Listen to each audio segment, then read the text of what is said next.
Burdened by her dead father's crushing debts, gemologist Alara Vance was forced to auction her last family heirloom, facing utter ruin. Then Dante Volkov, a silent, powerful bidder, emerged from the shadows to claim not just the priceless gem, but her very soul. He's the city's ruthless mafia boss, now obsessively guarding his new acquisition. She's escaped one monster, but is she forever trapped in a gilded cage? The scent of turpentine and stale coffee clung to Alara Vance's small apartment, a familiar, comforting shroud that usually soothed her frayed nerves. Tonight, however, it felt like a suffocating blanket, pressing down on her as heavily as the stacks of unpaid bills littering her cramped dining table. Moonlight, thin and unforgiving, pierced through the grimy window panes, illuminating dust motes dancing in the cold air and casting long skeletal shadows across her latest gemstone appraisal sketches. Her hands, usually so steady when holding a loop or a pair of tweezers, trembled visibly, a tremor that originated deep within her chest and vibrated through every exhausted fiber of her being. Alara was a gemologist, a rare talent with an uncanny eye for identifying the subtle nuances of cut, clarity, and origin that transformed a mere stone into a story. At prestige auctions, her colleagues often spoke of her sixth sense for uncovering a gem's hidden history. But that extraordinary gift, that passion she poured her entire soul into, couldn't pay the debts. Not her debts, but her father's. A wave of profound, suffocating guilt washed over her, a familiar ache that had become her constant companion since his untimely death. Her father, a brilliant antiquarian whose mind soared through history, but whose feet never quite touched the ground, had left her a legacy both magnificent and devastating. There was the obsidian tear, a large, unpolished black gem, almost morbid in its intense darkness, steeped in legends of ancient curses and lost civilizations, a true family heirloom. And then there was the other legacy, a monstrous, predatory debt, meticulously detailed in unforgiving black and white, secured by loan documents bearing her clumsily forged signature. He had loved her, she knew. He had loved history more, and gambling even more than that, in the chaotic final years of his life. The sting of his betrayal, however unintentional, still burned, a festering wound beneath the surface of her grief. A sudden sharp vibration from her worn phone startled her, making her flinch. It was a text, not from a friend, for friends were a luxury she could no longer afford, but from an unknown number. The message was brief, brutal. Payment overdue. Your sister's scholarship. Think. The words weren't a threat. They were a chilling promise. Her heart slammed against her ribs, a frantic bird trapped in a cage. Her younger sister, Lena, was the one pure, bright light in Alara's shadowed world. Lena, with her effervescent laugh and dreams of becoming a marine biologist, whose entire future hinged on that scholarship.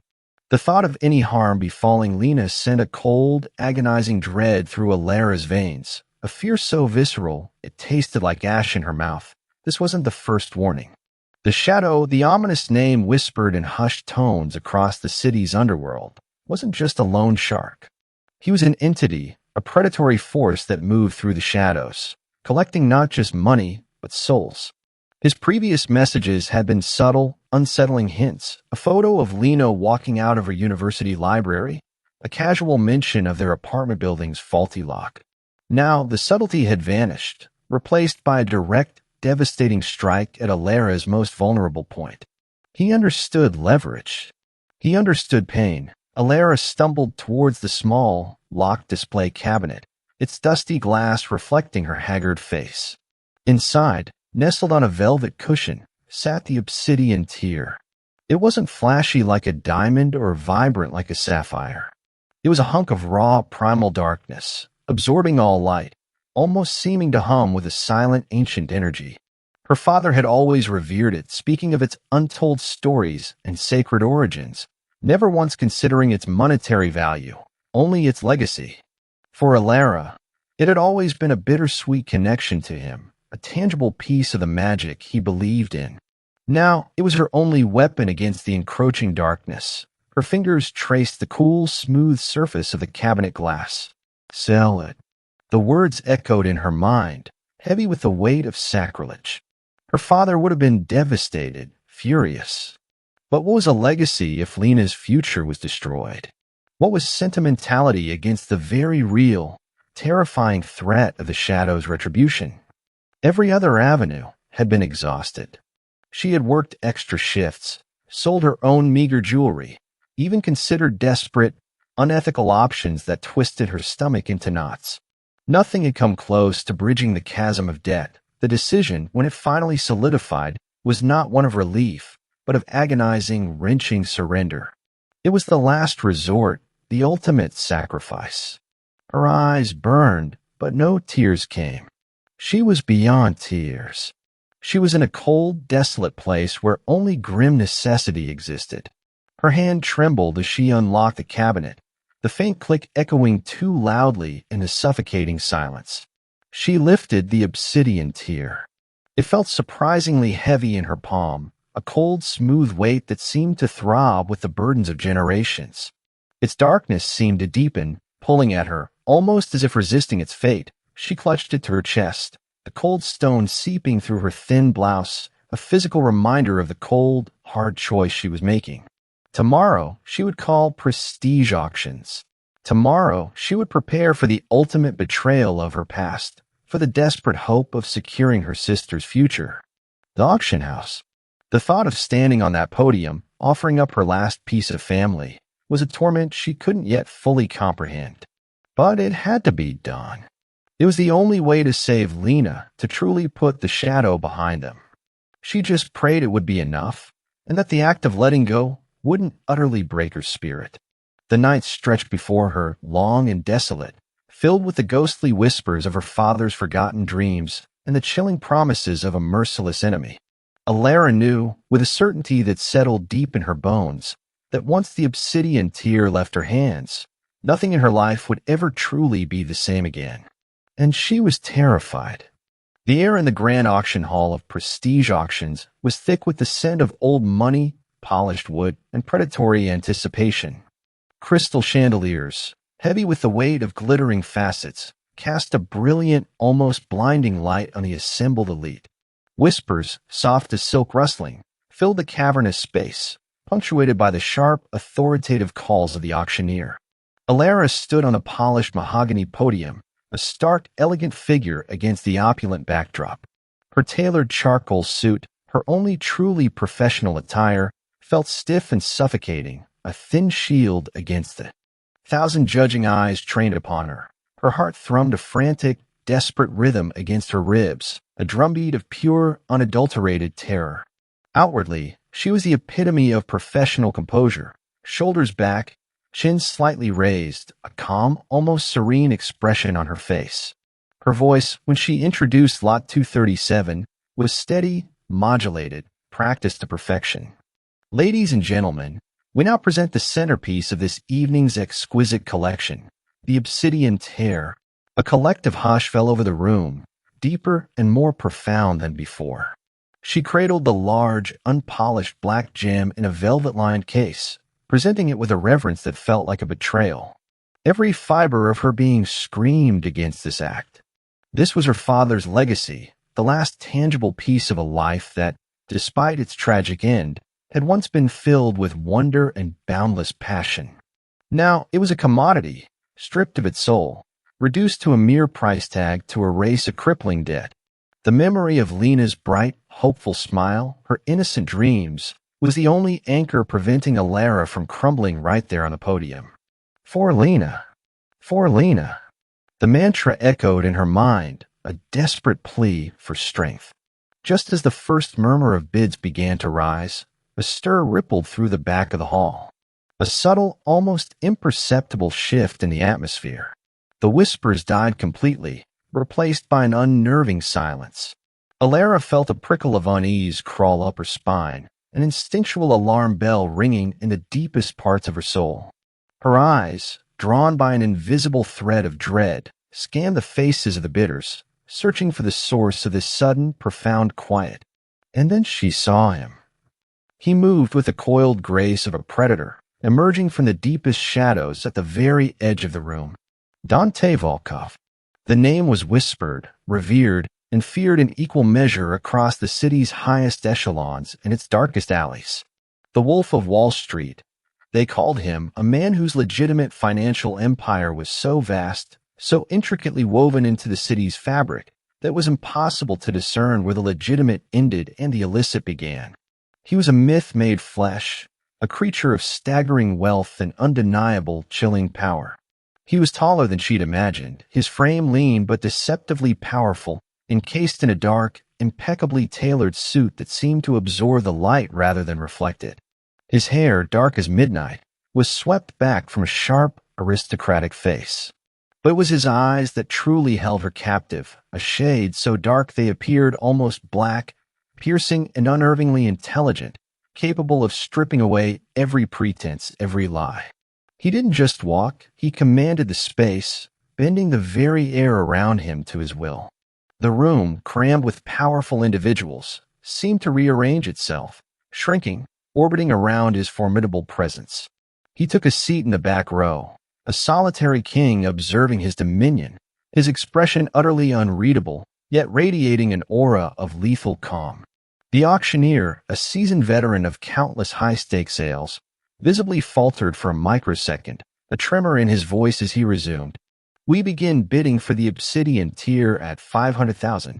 The bids came swiftly, a flurry of raised paddles, each number higher than the last. Alara's breath hitched in her throat with each escalating figure. Hope, a dangerous, fragile thing, began to unfurl in her chest. This could work. This could save Lena. The numbers climbed, 700,000, 800, a million. Then a new paddle, held by a man with slicked back hair and an arrogant smirk, shot up, 1.2 million. He was a prominent art dealer, known for his flashy displays of wealth. Alara felt a surge of nausea. This was more than she had dreamed of, more than enough to silence the shadow. Suddenly, a hand rose in the back, slow and deliberate. It was Dante Volkov's. 2 million. His voice, when it finally cut through the tense silence, was a low, resonant rumble, devoid of any emotion, yet carrying an undeniable weight that silenced all other bidders instantly. It was a statement, a declaration, not just a bid. The art dealer, who had seemed so confident moments before, hesitated. He glanced around, seeking support, finding none. His eyes then flickered towards Dante, and whatever he saw in that unreadable gaze made him blanch, a visible tremor passing through his frame. He opened his mouth as if to speak, then snapped it shut. Any other bids? The auctioneer's voice, though professional, held a nervous edge. Going once, going twice. A different man from the front row, a scion of an old, aristocratic family known for their fierce rivalry with Volkov in certain business circles, cleared his throat, a defiant glint in his eye. 2.1 million. He raised his paddle, a clear challenge. Dante Volkov didn't even look at him. His dark eyes remained fixed on Alara, an unsettling, almost possessive intensity emanating from him. He simply raised his hand again, a subtle, almost dismissive gesture. This time he didn't even speak.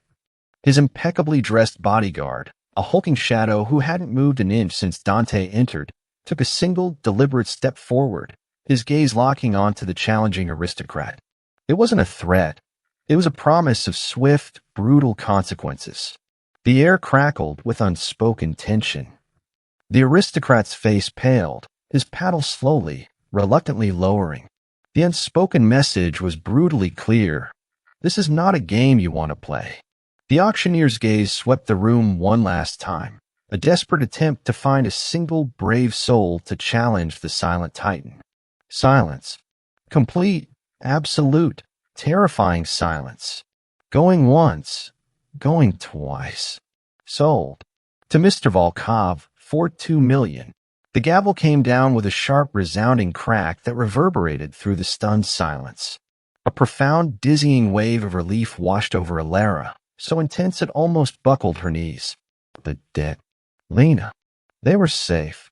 The crushing weight that had been pressing down on her for months suddenly lifted, leaving her lightheaded, almost giddy with an unexpected sense of reprieve.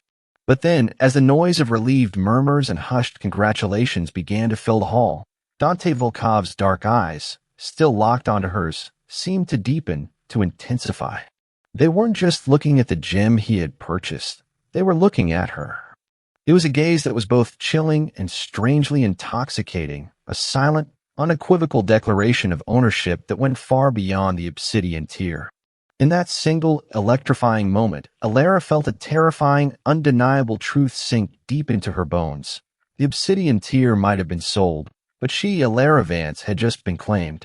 And a new, far more dangerous fear, a dark fascination, began to coil in her stomach, eclipsing the relief. She had been saved, yes, but from what and by whom remained a terrifying, tantalizing mystery. Her old life was over. The wolf had staked his claim. The morning after the auction, Alara woke to a silence far more unsettling than any storm. The crushing weight of debt, the omnipresent dread, had vanished. The transaction had gone through, a monumental sum deposited into her father's estate account, immediately settling every outstanding penny owed to the Shadow.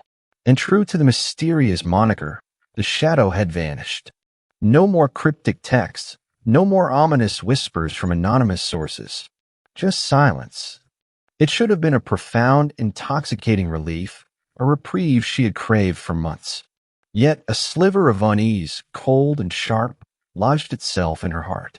This cessation felt too abrupt, too perfect, like the calm before a different, perhaps more insidious storm.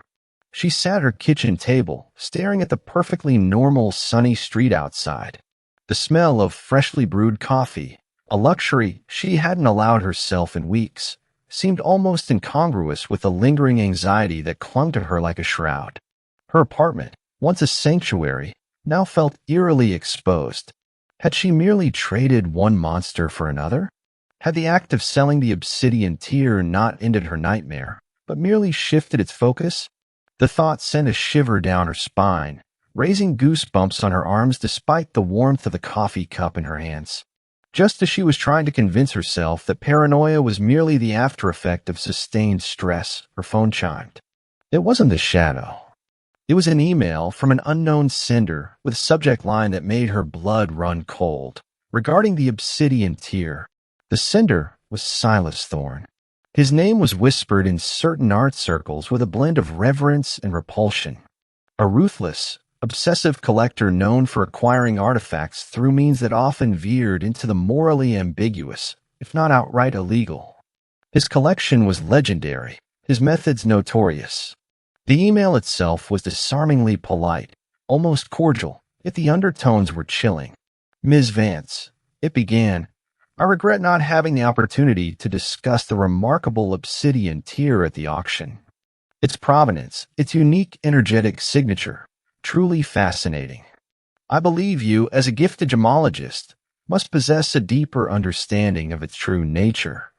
I would be most keen to speak with you regarding certain discrepancies in its public record. Discrepancies? Alara's brow furrowed. There were no discrepancies.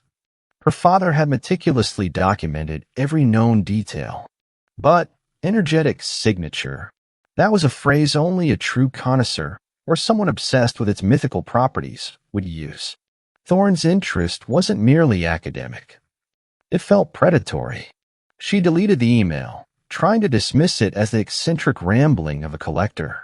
But the seed of fear had been planted. Days bled into a week. Thorne's emails became more frequent, less polite, their thinly veiled questions growing sharper, more insistent. He implied she was withholding information, suggesting she was somehow connected to the true power of the obsidian tear. Then came the phone calls from blocked numbers, calls she refused to answer, but which left her heart hammering against her ribs. She felt a growing sense of being watched, hunted. Every shadow in her peripheral vision seemed to move. Every unfamiliar car parked on her street became a potential threat. The brief relief she'd felt after the auction evaporated, replaced by a fresh wave of terror, far more personal and insidious than the faceless threat of the Shadow. The obsidian tear, far from being a solution, had become a magnet for trouble. One rainy afternoon, as Alara hurried through the bustling streets of downtown after a particularly frustrating day at work, where a frantic search for Dante Volkov's contact information had yielded precisely nothing, she found herself instinctively ducking into a quiet, upscale coffee shop, seeking refuge from both the drizzle and her mounting paranoia. The rich, comforting aroma of roasted beans and warm pastries filled the air, a fleeting balm to her frayed nerves. She ordered a black coffee, her hands still trembling slightly as she wrapped them around the warm ceramic mug. A gemologist of your caliber shouldn't look so haunted, Ms. Vance. The voice, deep and resonant, cut through the gentle hum of the coffee shop, sending a shockwave through her. It was him, Dante Volkov. He stood beside her table, a dark, imposing silhouette against the cafe's large window, which streamed with the soft, gray light of the rainy afternoon. He wore a perfectly tailored charcoal suit, the fabric subtly shimmering, giving him an almost ethereal, yet undeniably powerful presence. His dark eyes, intense and unnervingly perceptive, bored into hers, as if dissecting her very soul. The air around him seemed to thicken, charged with an invisible, potent energy. He smelled faintly of expensive leather and something else, something clean, sharp, and dangerous, like a winter storm. Mr. Volkov, Alara managed, her voice barely a whisper, a strange mix of dread and a peculiar, unsettling thrill coursing through her. What a coincidence! A faint, almost imperceptible curve touched the corner of his lips, a movement so subtle it was more suggestion of a smile than an actual one. Coincidence, he repeated, the word tasting foreign and almost mocking on his tongue. Perhaps. Or perhaps I simply have a keen eye for valuable acquisitions, wherever they may be. He gestured to the empty chair opposite her. May I? She nodded, unable to articulate a refusal. He moved with fluid grace, settling into the chair as if he owned it, and indeed, the entire establishment. A waiter appeared almost instantly, wordlessly placing an espresso before Dante, without him having to utter a single command. The sheer, effortless power he exuded was breathtaking. You seem troubled, he observed, his gaze unwavering, making her feel as though he could read every anxious thought swirling in her mind. I hear the obsidian tear has sparked some unexpected interest. Her breath hitched. So he knew. He always knew. I've received some unwelcome communications, she admitted, her voice tight. From a Silas Thorne. Dante's eyes hardened, a flash of something cold and ruthless flickering within their depths. Thorne is an irritant. A man who believes everything can be bought or taken. He is misguided in his current pursuits. He took a slow sip of his espresso, the delicate porcelain cup looking absurdly small in his large, powerful hand. Which brings me to my offer. Alara's heart pounded. This was it. The other shoe dropping. Offer. I'm expanding my private collection, he stated, his voice a low, steady rumble.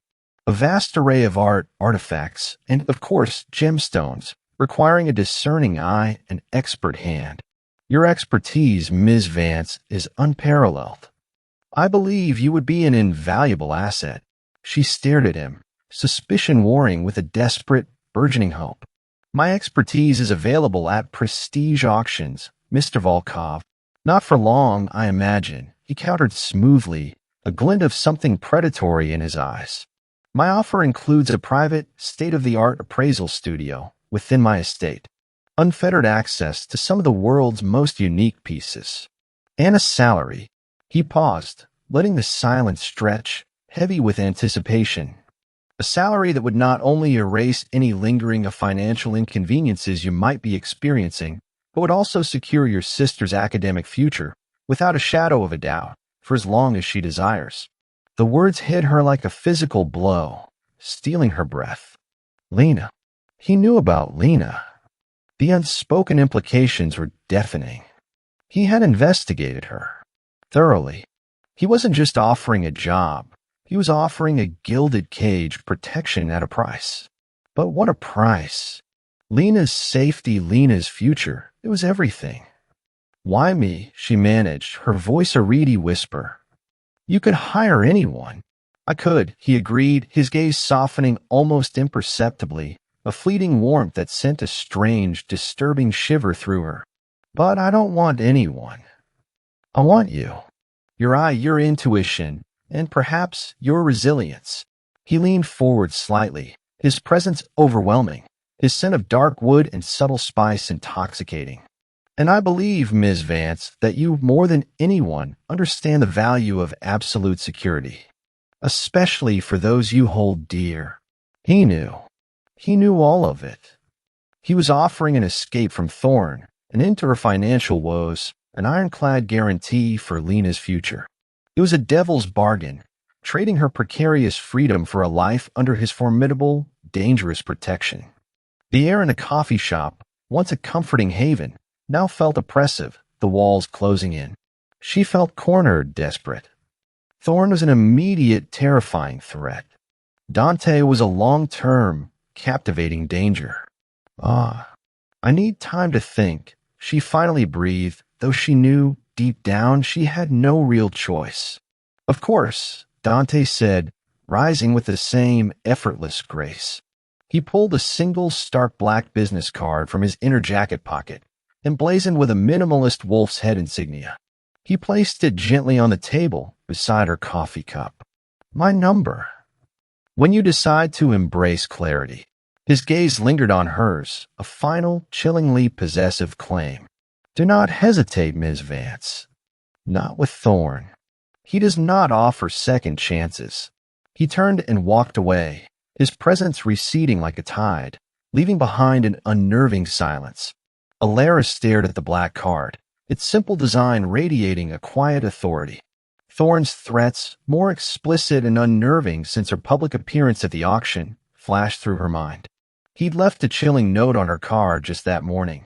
The tear reveals all its secrets to those who truly understand its power. Do you, Ms. Vance? Or is it merely waiting to be taken? The choice, brutal and clear, stared back at her. Dante offered a gilded cage, yes, but it was a cage of impenetrable steel, backed by immense, ruthless power. Thorn offered only chaos and destruction. With trembling fingers, Alara picked up the card. The smooth, cool surface felt like a brand. She was walking into a new world, a dangerous alliance, a life where her freedom would be irrevocably tied to the will of a man known only as the Wolf. And as she dialed a number, she knew, with a certainty that both thrilled and terrified her, that there was no turning back. She was making a deal with the devil, and the price, she suspected, would be far more than just her expertise. The sterile efficiency of the transition was unnerving. 2 days after Alara had made that desperate call, a sleek black sedan, silent as a whisper of death, arrived at her modest apartment. Marcus, Dante Volkov's imposing right-hand man, handled everything with an unnerving, almost frightening competence. Boxes, meticulously packed by a team of unseen staff, vanished. Her few possessions, her canvases, her cherished art books, were transported to her new dwelling. It wasn't the penthouse, not yet. It was a separate, impossibly vast apartment within one of Dante's protected high-rises, its windows offering a breathtaking, dizzying panorama of the city that now seemed to lie beneath her feet. The space itself was a stark, almost brutal testament to Dante's aesthetic, minimalist, monochromatic, and exquisitely expensive. Polished concrete floors, walls of cool gray, custom-designed furniture that looked more like art than comfort. It was immaculate, almost too perfect. There was no dust, no clutter, no warmth. It felt less like a home and more like a high-end containment unit. Alara found herself pacing, her sock-clad feet silent on the cold stone, a profound sense of isolation seeping into her bones. She was safe, yes. Lena was safe, but at what cost? The gilded chains began to reveal themselves subtly, insidiously. There were no visible bars, no locked doors, though she suspected the locks were formidable. Instead, there were the cameras, discreet, almost invisible lenses nestled in the corners of every room, a constant, silent reminder that she was never truly alone, never unobserved. The staff, polite and efficient, moved with an almost ethereal quietness, always present, always watching. When she ventured out for groceries, a sleek black car and a silent driver, another Marcus clone, materialized. When she suggested a visit to Lena, the car was already waiting, its tinted windows offering an unsettling sense of detachment from the bustling world outside. She was a bird in a gilded cage, the bars replaced by invisible surveillance and impenetrable security. Her primary purpose, as outlined by Dante's brief, sharp instructions, was the curation and appraisal of his private collection. Her studio within the apartment was a marvel. Floor-to-ceiling windows offered dazzling natural light, custom-built gemological equipment gleamed under task lighting, and shelves of meticulously organized tools awaited her touch. But the collection itself, it was truly breathtaking. Ancient Egyptian amulets, Roman coins glinting with antiquity, Renaissance paintings, forgotten tribal masks humming with raw power. And of course, gemstones of a dazzling array of them, some known, some so rare they were almost mythical. It was a gemologist's dream, a veritable treasure trove. Yet, as she worked, her fingers brushing against cold gold and smooth jade, she couldn't shake the unnerving feeling that some of these pieces whispered tales of illicit origins, of dark dealings. Dante himself was a sporadic, yet potent presence. He would appear without warning, his footsteps barely audible on the polished floors, his shadow falling across her work table. He never hovered, never interfered, simply watched. His eyes, dark and penetrating, would assess her work, her concentration, her very being. Sometimes he would ask a single, precise question about a particular piece, his intelligence piercing, his understanding of its history surprisingly deep. Other times, he would simply observe a silent, formidable statue in the doorway, before vanishing as suddenly as he had appeared, leaving behind only the lingering, dangerous scent of his cologne, sandalwood and something darker, sharper, undeniably masculine.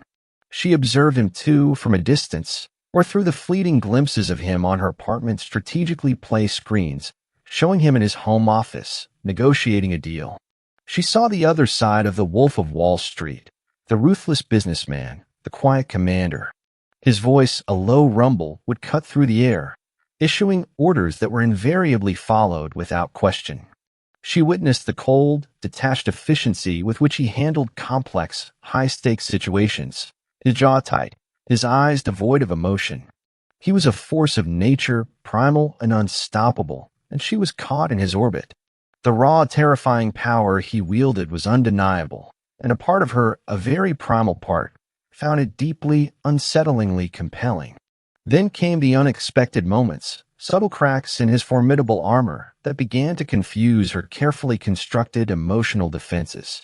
One evening, after a particularly exhausting day, meticulously documenting a cache of ancient Sumerian artifacts, she found a small, unmarked package on her appraisal desk. Inside, nestled in velvet, was a loop, not just any loop, but a custom-made piece crafted from dark, polished wood and cool steel, with optics so precise they made her old one feel like a child's toy.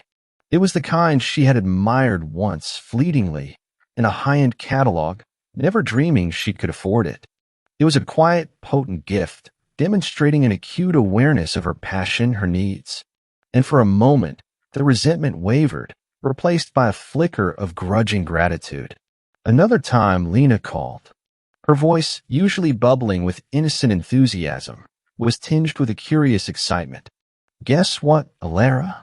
My university just got a brand new, super advanced security system. And they've hired this amazing new driver service for all the night classes. It's like a black car, always on time, super professional. It feels so safe." Alara's heart seized. She hadn't said a word to Dante about Lena's university, about her late-night classes. Yet he hadn't known. He hadn't asked, he had simply acted. The thought sent a fresh wave of conflicting emotions through her. He was protecting Lena, truly, deeply protecting her. But it was a protection that extended its tendrils into every aspect of their lives, without her explicit consent, a chilling reminder of his absolute control. Was it a kindness, or merely an extension of his ownership? Even meals, served by silent staff in her grand dining area, or an opulent affair.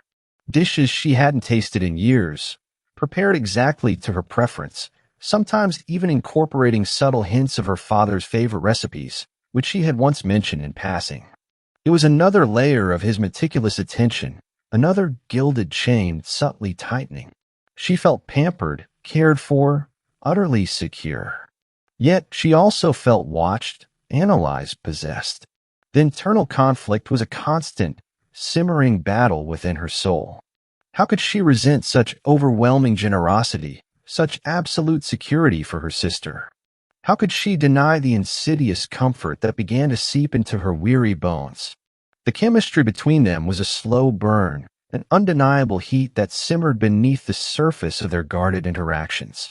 Sometimes their eyes would meet across a vast room, and in that shared, charged gaze, a primal understanding would pass between them, a recognition of power, of need, of a dangerous, undeniable attraction. His presence, whenever he was near, sent a tremor through her, a mixture of fear and an intoxicating pull she desperately fought to suppress. One evening, he found her in the studio, hunched over a particularly intricate piece of ancient Roman jewelry, her brow furrowed in concentration. He didn't speak, merely watched. The silence stretched, thick and potent, charged with unspoken currents. When she finally looked up, startled, his dark eyes held hers captive. "You truly see," he murmured, his voice a low, rough caress that sent shivers down her spine. "Not just the stone, but its story, its soul." His words, simple yet profound, disarmed her. In that moment, he saw her, truly saw her, beyond the debt, beyond the fear, beyond even the obsidian tear. He saw the artist, the passionate gemologist. A warmth spread through her chest, startling in its intensity. She found herself yearning for more of that recognition, more of that unguarded gaze. But then, as quickly as it had appeared, the vulnerability vanished. His expression hardened, becoming once again the impenetrable mask of the mafia boss. He stepped closer, his hand reaching out, not quite touching, but hovering inches from her cheek. "Be careful, Alara," he said, his voice laced with a subtle, chilling warning. "The world is watching, and some are still very, very interested in what you know about my new acquisition." He withdrew, his presence receding like a tide, leaving her breathless, trembling, and profoundly unsettled. He had seen her, yes, but he had also reminded her of the constant danger and of his unbreakable claim. The gilded chain shimmered, beautiful and terrifying, constant reminder that her life, her very being, was now inextricably bound to the wolf. And she knew, with a certainty that both thrilled and terrified her, that the next threat would not be so easily dismissed. The routine of Alara's new life had begun to settle, a peculiar opulent normalcy. Days were spent in her pristine studio, surrounded by the hushed whispers of ancient artifacts, her fingers tracing the delicate filigree of forgotten civilizations. Evenings often found her poring over rare catalogs, the scent of aged paper a welcome anchor in her shifting reality. The omnipresent surveillance, the subtle presence of Marcus's men, they had faded into the background, a silent, almost comforting hum of protection. Lena was thriving, sending enthusiastic texts about her new classes and the amazing black car service that now ferried her safely home. Alara had, almost imperceptibly, started to breathe easier. The gilded cage, she realized, offered an undeniable sense of security. She had begun to almost forget the gnawing fear that had once defined her existence. That false sense of tranquility shattered on a crisp Tuesday afternoon. Alara had insisted on personally delivering a rare, authenticated Greek amphora to prestige auctions for a special exhibit, a small act of defiance, a yearning for the normalcy of her old professional life. Dante, in a rare moment of concession, had agreed, albeit with an unprecedented deployment of security. 3 of his men, including a stoic Marcus, formed an impenetrable perimeter around her. As she emerged from the side entrance of the auction house, the late autumn sun a weak, watery glow against the towering glass facades of the city, a jarring figure materialized from the periphery of the bustling sidewalk. Silas Thorne. He stood directly in her path, a predatory smirk twisting his thin lips, his eyes cold and calculating, fixed solely on her. His expensive suit, usually immaculate, seemed rumpled, his tie slightly askew, betraying a recent, desperate scramble. The very sight of him sent a jolt of icy fear through Alara, her hard-won composure instantly fracturing. Marcus and the other men tensed, their hands subtly shifting towards their jackets. "Ms. Vance," Thorne purred, his voice slick with menace, carrying just loud enough to cut through the muted city hum. "How delightful to find you, unprotected for a change." He glanced dismissively at Marcus, a sneer playing on his lips. "Playing bodyguard, are we? How quaint. You think your little wolf can keep you safe forever, little lamb?" Alara felt a wave of nausea. He was trying to provoke, to embarrass. But the implication of unprotected sent a fresh wave of panic through her. How did he know? Had Dante's security failed? "Stay away from me, Mr. Thorne," she managed, her voice trembling despite her best efforts to keep it steady. Thorne chuckled, harsh, grating sound. "Oh, but we have unfinished business, Ms. Vance. The obsidian tier, it still has secrets. Secrets you are holding. Secrets that belong to me." His gaze turned chillingly possessive, mimicking Dante's, but twisted with a venomous hunger. "And I assure you, I am far more persistent than your current employer. Perhaps a little chat with your charming sister would loosen your tongue." The blood drained from Alara's face. Lena. He had brought Lena into this. A cold, consuming rage, potent and unfamiliar, flared within her. Before she could even formulate a response, Marcus moved. Not with overt violence, but with a silent, devastating efficiency. One moment, Thorne was standing arrogantly. The next, he was expertly, almost gently, pinned against the cold brick wall of the building by two of Dante's men, his arms twisted behind his back with practiced ease. His sputtered protests died in his throat as a third man, unseen by Thorne, deftly snatched his phone from his hand. It happened so fast, so seamlessly, that many passers-by didn't even register the shift, mistaking it for a forceful conversation. "Mr. Thorne, you are trespassing." Marcus's deep voice was flat, devoid of emotion, yet carried the weight of an unwritten law. "This is Mr. Volkov's territory. You are no longer welcome." Thorne struggled, his face contorted with impotent fury. "Let go of me, you brutes. This is assault. Volkov won't get away with this." A distinct purr, familiar and terrifying, rolled up to the curb. Dante's sleek black limousine. The tinted window slid down, revealing Dante Volkov himself, still in his impeccably tailored suit, his expression a mask of chilling indifference, yet his dark eyes, when they met Alara's, held a flicker of something dangerously protective. He was a vision of lethal calm, completely unfazed by the commotion. He didn't exit the car. He didn't have to. His presence alone was enough. He simply looked at Thorne, a long, assessing gaze that seemed to strip the man bare, exposing every desperate insecurity. "Silas," Dante's voice a low, dangerous rumble, carried across the short distance, each syllable weighted with an invisible threat. "You seem to be confused about whose playground you're on." Thorne, despite his current predicament, still managed a desperate defiance. "She knows something, Volkov. About the tier. It's mine. You stole it." Dante raised a single gloved hand, a gesture of quiet command. Marcus nodded, and the man holding Thorne's phone stepped forward. A few rapid taps on the screen, a subtle gesture to Dante. Then Dante spoke into a discreet earpiece, his gaze never leaving Thorne's struggling form. "Initiate Phase Omega. Liquidate all assets. Trigger the anonymous financial probes. Expose the offshore accounts. Release the dossier on his acquisitions to the international press.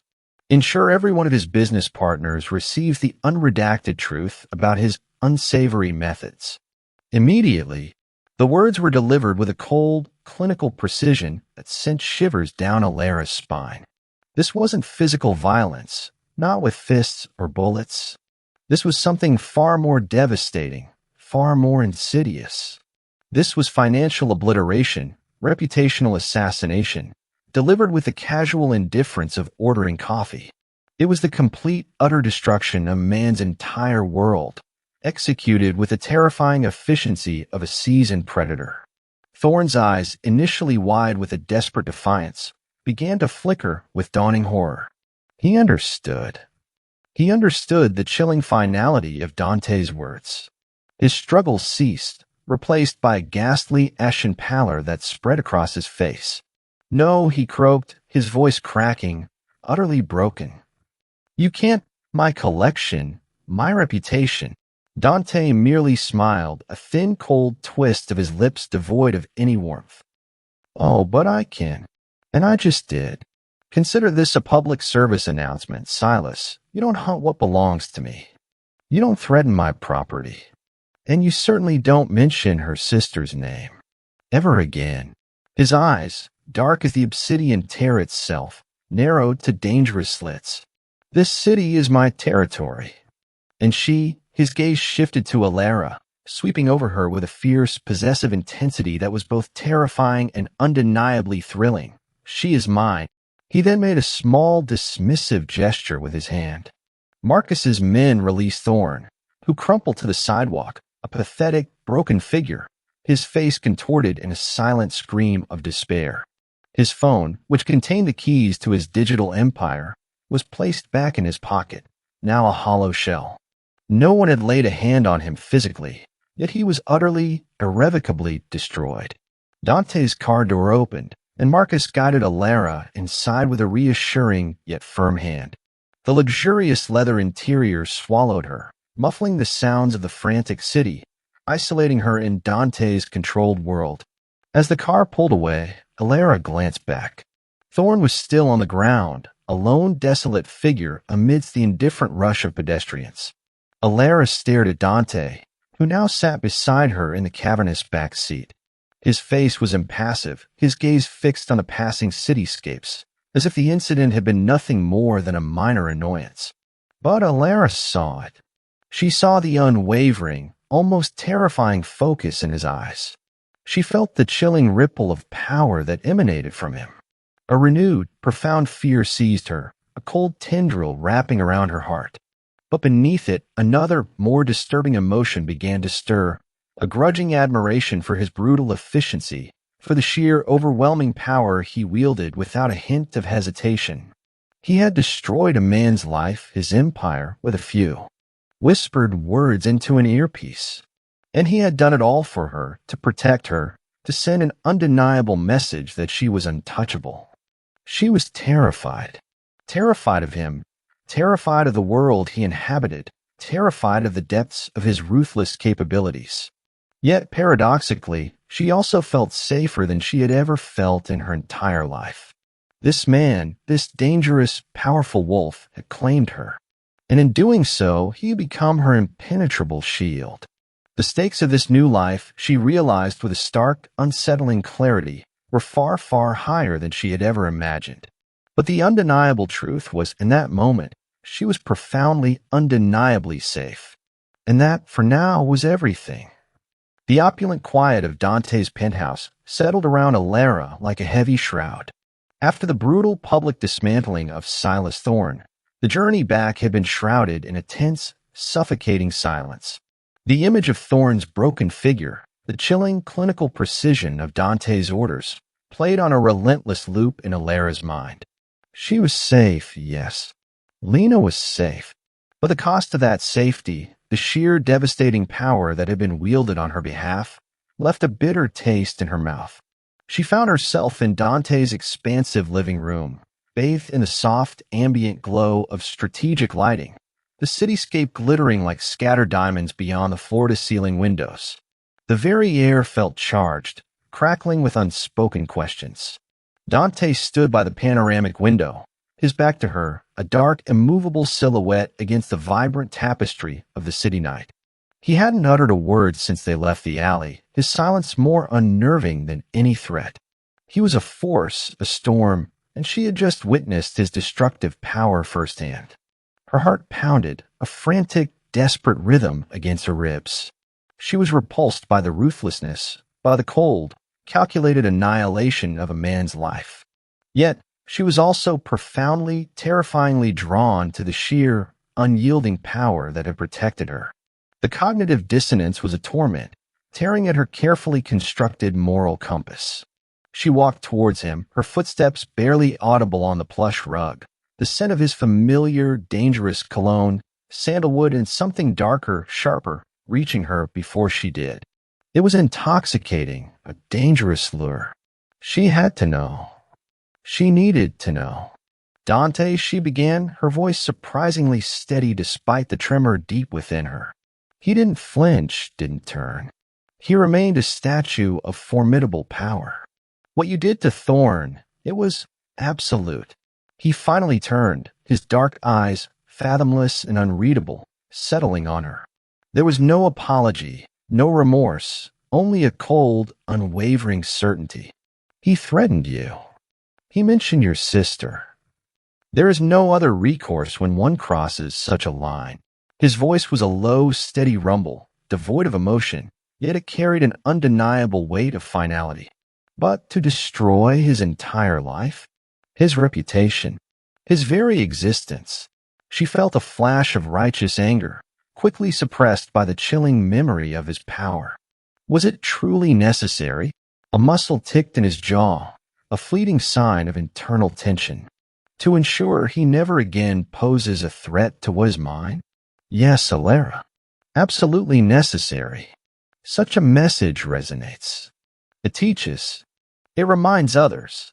He took a slow, deliberate step towards her, his presence utterly overwhelming, forcing her to instinctively take a step back. You question my methods after I ensured your and your sister's safety? I question your motives, she countered, pushing past her fear. Why this level of protection? Why me? And what does the obsidian tear truly have to do with any of this? Why was Thorn so obsessed? She felt a desperate need for transparency, for understanding, even if the truth was ugly. She deserved it. Dante's gaze hardened, his eyes narrowing. He assessed her, a long, piercing stare that made her feel completely exposed, her thoughts laid bare. She expected dismissal, evasion. Instead, after a long, pregnant silence, he let out a low, weary sigh, a sound so unexpected it almost made her flinch. It was a crack in his formidable armor, a fleeting glimpse of something profoundly human beneath the layers of ruthless control. Come, he said, his voice softer now, almost an invitation. He gestured towards a discreet, unadorned door she hadn't noticed before, leading off the living room. Let us talk where no one else can hear. He led her into a room she quickly recognized as his private study. It was less stark than the rest of the penthouse, imbued with a richer, darker warmth from mahogany bookshelves filled with leather-bound volumes, a massive, antique globe, and a heavy, ornate desk made of dark, polished wood. The air here was subtly different, tinged with the scent of aged paper, fine whiskey, and something uniquely his. He moved to the desk, pressing a hidden panel. A section of the bookshelf slid open, revealing a safe. From it, he retrieved a small, unassuming black device, no larger than her thumb, and placed it on the desk. This, he said, tapping the device, is the true obsidian tear. He then opened a small locked drawer and pulled out the actual obsidian tear, the raw dark gem she had auctioned. He placed it beside the device. The gem you sold was a decoy, a masterfully crafted replica, indistinguishable to the untrained eye. It bought me time. Alara stared, dumbfounded. A decoy? But my father. Your father, Dante interrupted, his voice laced with an unexpected trace of something that might have been respect, was a brilliant man, but perhaps too trusting. The real obsidian tear, he picked up the small black device, is not a mystical artifact. It is an encrypted data drive, a highly advanced, virtually undetectable storage unit, custom-built by my late father decades ago.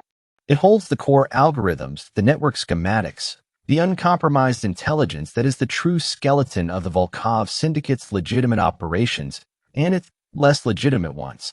He paused, watching her reaction. Alara felt a chill seep into her bones, not of fear, but of profound comprehension. This wasn't magic. It was far more dangerous information. Thorn, he believed it was a power source, a key to ancient secrets. He was misguided. Dante confirmed, a flicker of something almost like amusement in his eyes. But his belief in its mystical power, fed by carefully planted rumors, made him a predictable, exploitable target. He wanted control. He wanted power. And he believed the obsidian tear held the key to both. Dante's gaze became distant, shadowed. My father entrusted this to me, just before his death. It is the heart of everything I have built, everything I protect.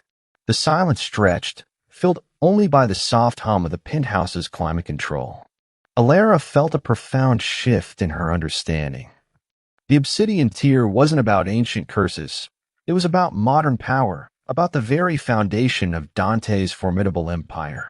Her father, unknowingly, had been safeguarding the most crucial secret of the Volkov syndicate.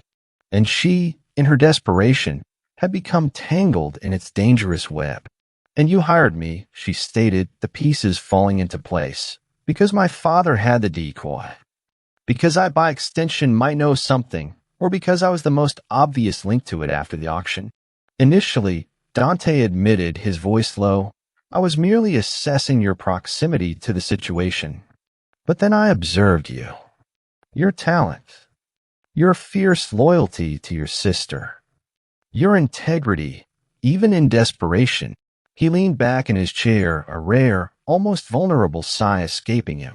And I realized you understood something about value beyond mere monetary gain. Something I rarely encounter.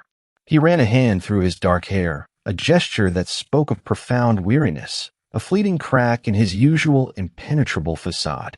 The burden of this empire, Alara, is relentless. There is no room for weakness, no space for error. My father built it from nothing, a fortress of power to protect his own. And when he died, suddenly, violently, I inherited it all. The enemies, the alliances, the unyielding pressure. I swore I would not let it crumble. I swore I would protect what was ours at any cost. His voice had dropped to a near whisper, imbued with a raw, unexpected honesty. He wasn't just a ruthless mafia boss. He was a man burdened by an inherited empire, driven by a fierce, almost desperate loyalty to a legacy born of blood and steel. He spoke of betrayal, not of his own, but of those who had sought to destabilize his family's hold, of the constant predatory forces always seeking to exploit any perceived weakness. There was a profound loneliness in his confession, a deep-seated weariness that hinted at scars far deeper than any physical wound. Alara felt an unexpected pang of empathy, sharp and undeniable. She saw past the wolf, past the ruthless power, to the man beneath. A man forged in fire, burdened by an inescapable inheritance, driven by an unyielding need to protect.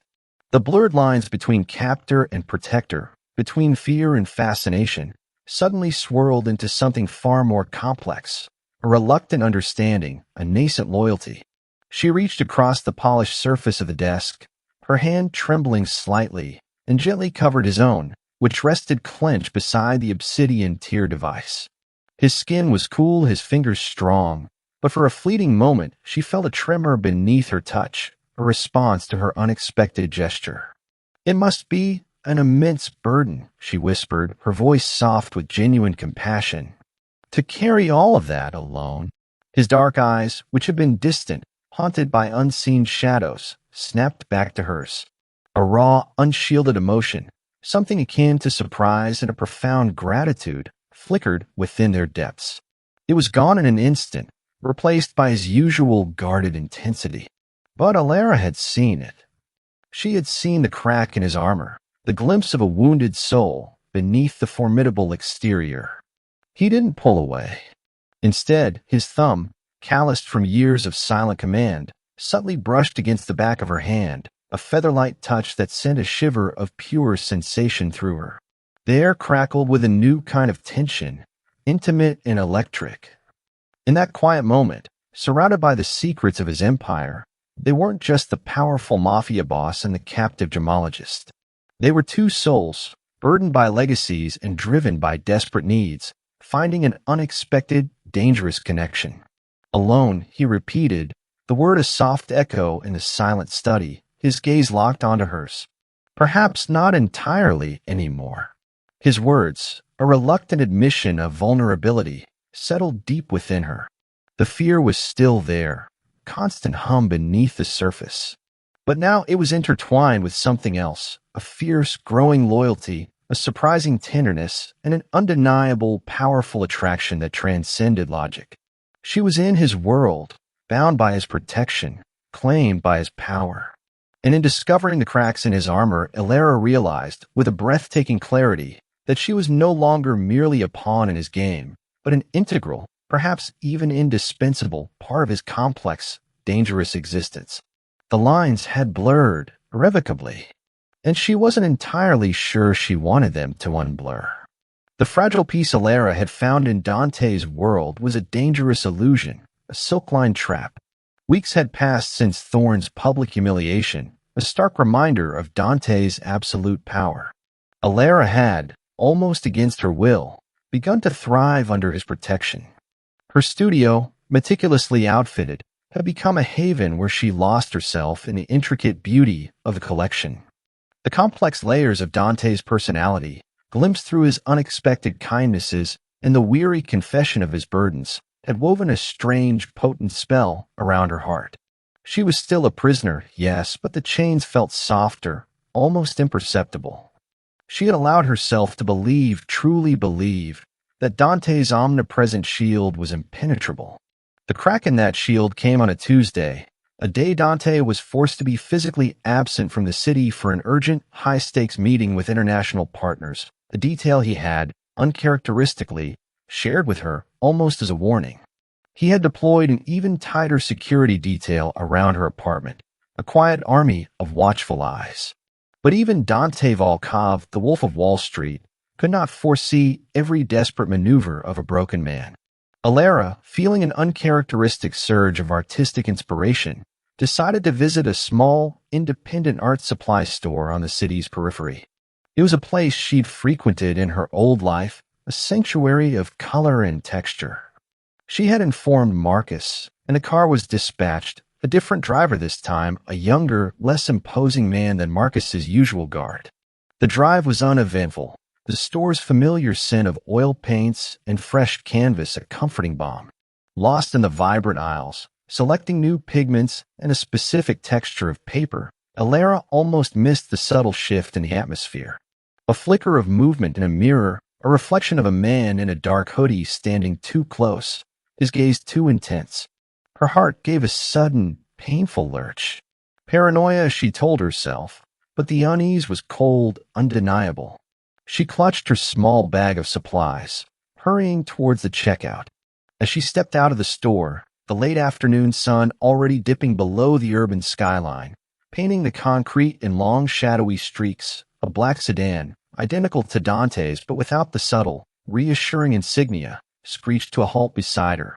Before her driver, who had been chatting idly on his phone by Dante's waiting car, could react, two burly figures in dark masks burst from the sedan. They moved with terrifying speed, a practiced, brutal efficiency. Elara's driver shouted, dropping his phone, fumbling for his weapon. But he was too late. One masked figure tackled him with a sickening thud against the brick wall, a sharp crack echoing through the quiet street. The other grabbed Elara. A coarse, gloved hand clamped over her mouth, stifling her terrified scream. A suffocating pressure tightened around her, the rough fabric of the assailant's jacket scratching her cheek. She struggled, kicking wildly, her small bag of art supplies falling and scattering its contents, tubes of cadmium yellow ultramarine blue, her cherished sketchbook, across the unforgiving pavement. A sharp, metallic tang filled her nostrils, sickening and sweet. Chloroform. Her vision blurred, the edges of the world dissolving into a swirling vortex of fear and flashing lights. She felt herself being hoisted, her body limp and unresponsive, as she was flung unceremoniously into the back seat of the sedan. The doors slammed shut with a finality that echoed like a death knell. The last thing she heard, before terrifying blackness consumed her, was the distant, muffled sound of tires squealing, pulling away from the scene of her abduction. She awoke to a blinding, relentless fluorescent light buzzing directly above her. Her head throbbed with a dull, persistent ache, and her mouth felt dry, metallic. Panic, cold and sharp, clawed her throat. She tried to move, but her wrists were bound tightly, painfully, to the cold metal arms of a chair. Her ankles were similarly secured. The air was stale, reeking of damp concrete, stale cigarettes, and something vaguely chemical. The room was sparse, brutal in its functionality. A single, bare bulb, rough concrete walls streaked with grime, a rusting metal door. No windows. A chill, damp and biting, seeped into her bones, making her shiver uncontrollably. This was not the gilded cage she had grown accustomed to. This was a brutal, unsentimental trap. A shadow detached itself from the far wall. Silas Thorne.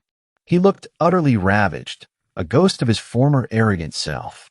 His expensive clothes were now rumpled and stained, his face gaunt, etched with a desperate, venomous fury. His eyes, sunken and bloodshot, burned with an insane, singular purpose. He held a small, wickedly sharp knife, its polished blade reflecting the harsh fluorescent light. "Good, you're awake," he rasped, his voice hoarse, raw with hatred. "Sleep well, little lamb? Not for long, I promise you." He moved closer, the knife glinting menacingly. The metallic tang of fear filled Alara's mouth. "What do you want?" Alara forced the words out, her throat raw, her voice trembling. Thorne laughed, a high desperate sound devoid of humor. "What do I want? I want what he took. My empire. My name. My damn pride." He gestured wildly with the knife, its tip perilously close to Alara's cheek. "And he took it all, didn't he? Because of you. Because he thinks you're so precious. So untouchable." He leaned in, his breath hot and foul against her ear. "I couldn't beat him in the light. But in the dark, I know his weaknesses. And you, Ms. Vance, are his most glaring, beautiful weakness. I saw it in his eyes, in that alley. The wolf cares. And carrying Alara is the quickest way to bleed." He paced around her, the knife a terrifying extension of his manic rage. "I knew he'd be gone today. A meeting in Zurich, wasn't it? Very important. Too important to cancel for a foolish, naive gemologist. He leaves you with guards, but even the great Volkov has blind spots. And I found them.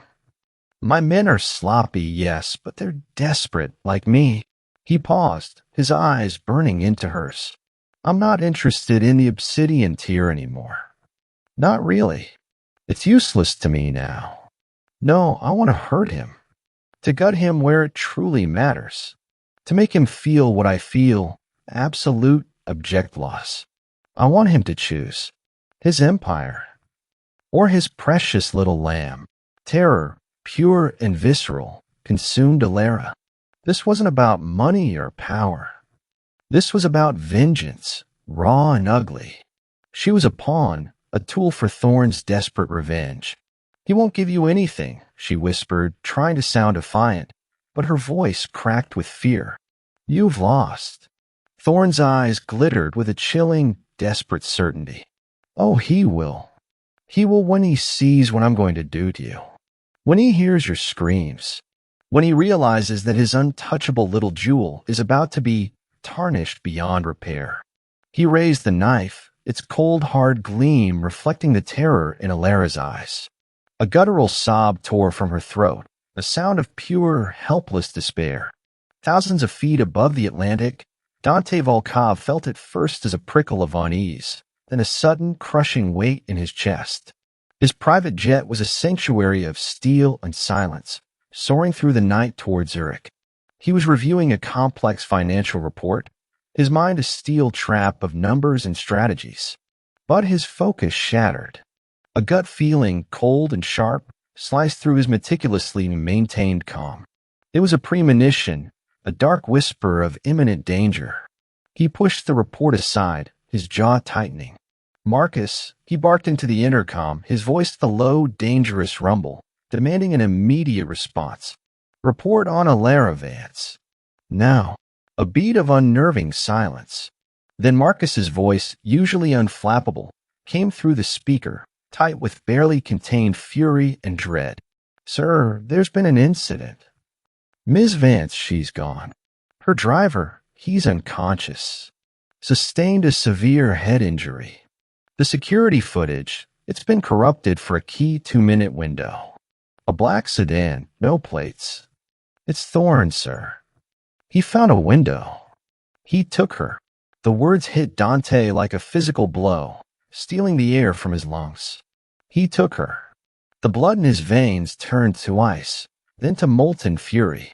Gone was the cool, calculating CEO. Gone was the impassive mafia boss. What remained was the pure, primal rage of a wolf whose mate had been snatched from his den.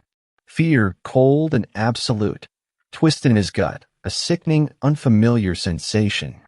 Where is she? Dante demanded, his voice dangerously low, each word a strained rasp. We don't know yet, sir. We're mobilizing every asset, every man, every informant, scanning every dark corner of this city.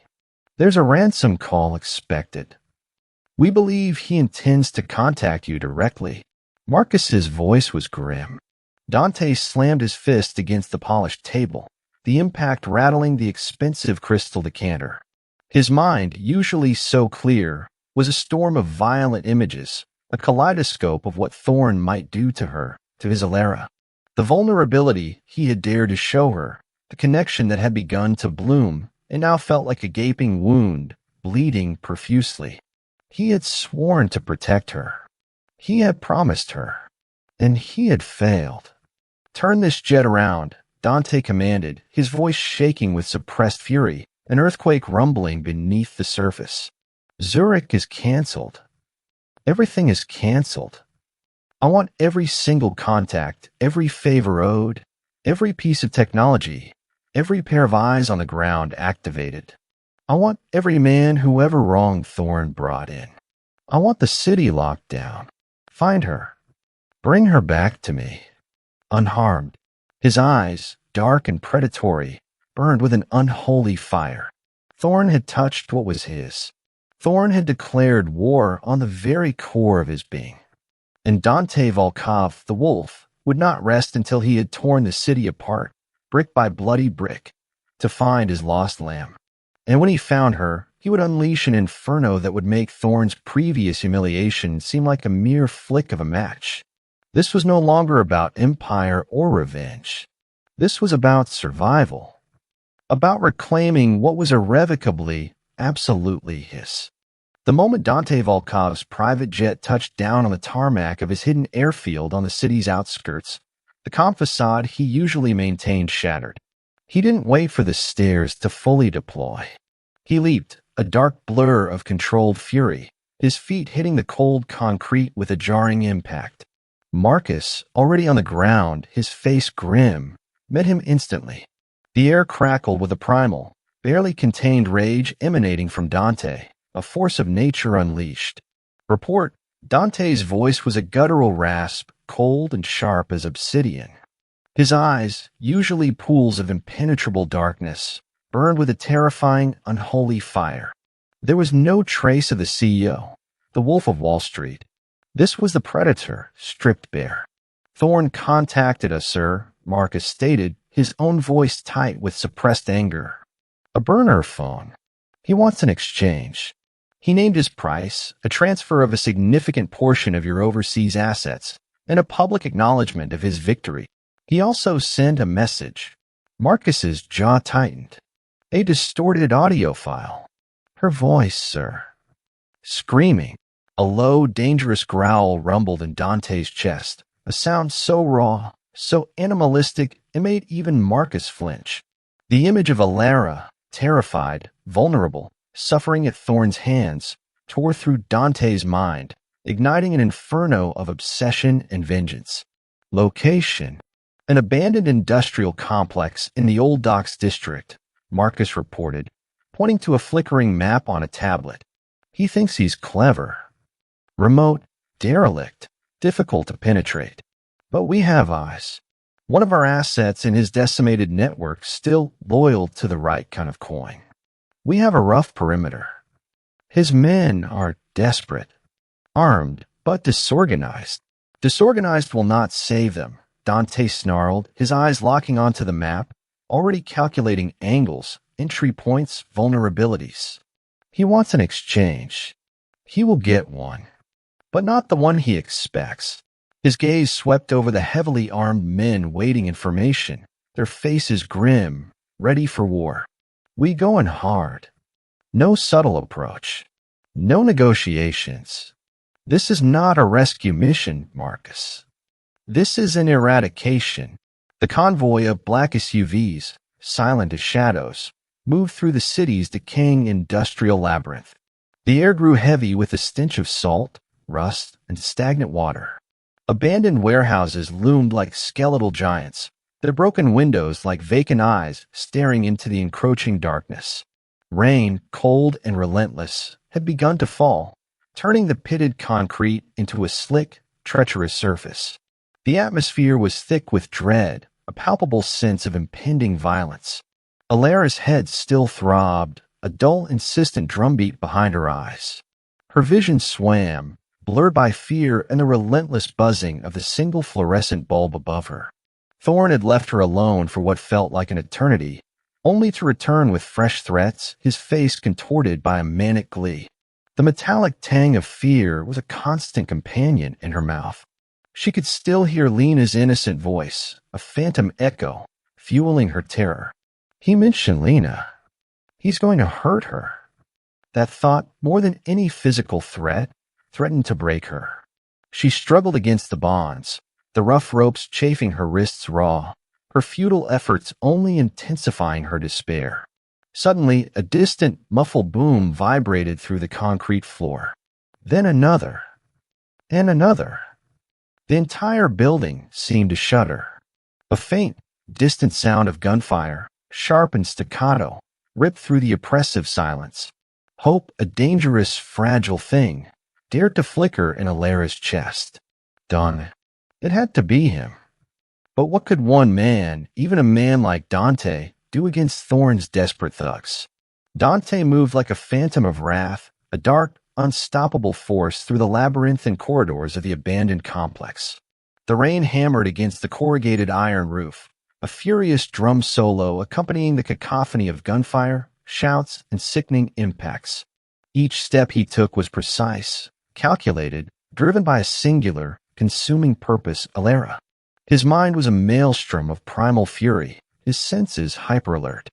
The faint scent of her perfume, mingled with the stale air and the metallic tang of blood, pulled him forward, a terrifying beacon in the dark. Thorn's men, desperate and disorganized as Marcus had reported, fell before him like scarecrows in a storm. Dante was a symphony of brutal efficiency. A precise shot to the knee, a swift, bone-shattering strike to the throat, a silent, deadly, disarming technique. He didn't waste a movement, didn't spare a second. His custom-built pistol barked, each shot finding its mark with chilling accuracy. He moved through the chaos, a dark blur of controlled violence, his eyes narrowed, locked onto his objective. He saw red, a blinding, consuming rage that fueled every punch, every kick, every shot. These men had dared to touch his Alara. They would pay a price far beyond mere pain. He kicked open a rusty metal door, the screech echoing through the building. Inside, a terrified, disheveled thug fumbled with a shotgun. Before the man could even raise the weapon, Dante was on him, a whirlwind of furious motion. A swift, brutal strike to the temple, and the man crumpled unconscious. And then he saw her.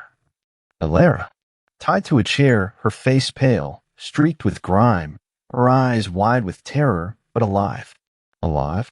A wave of profound, dizzying relief, so intense it almost buckled his knees, washed over him, momentarily dousing the inferno of his rage. But then, as he saw the raw red marks on her wrists, the faint bruise forming on her cheek, the fear in her eyes, The inferno reignited, hotter, more consuming than before.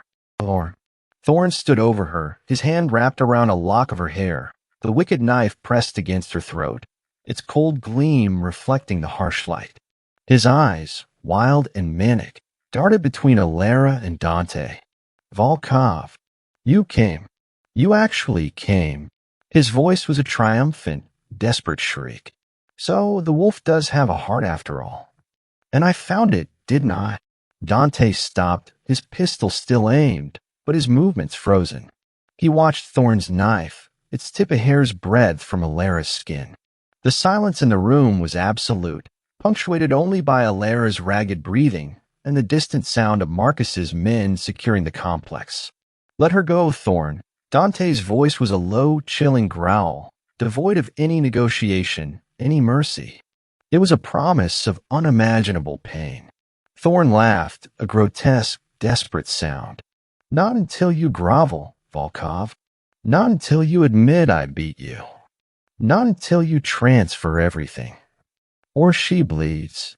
Slowly. He pressed the knife just a fraction deeper, and a tiny bead of blood welled on Alara's skin. Alara gasped, a fresh wave of terror washing over her. Don't, Dante, she cried, her voice raw. Don't give him anything. He's insane. Dante's eyes, dark and predatory, never left Thorn's. He saw the madness, the desperation. He saw the man was already broken, beyond reason, beyond negotiation. He saw only one path, utter annihilation. You think this is about money, Silas?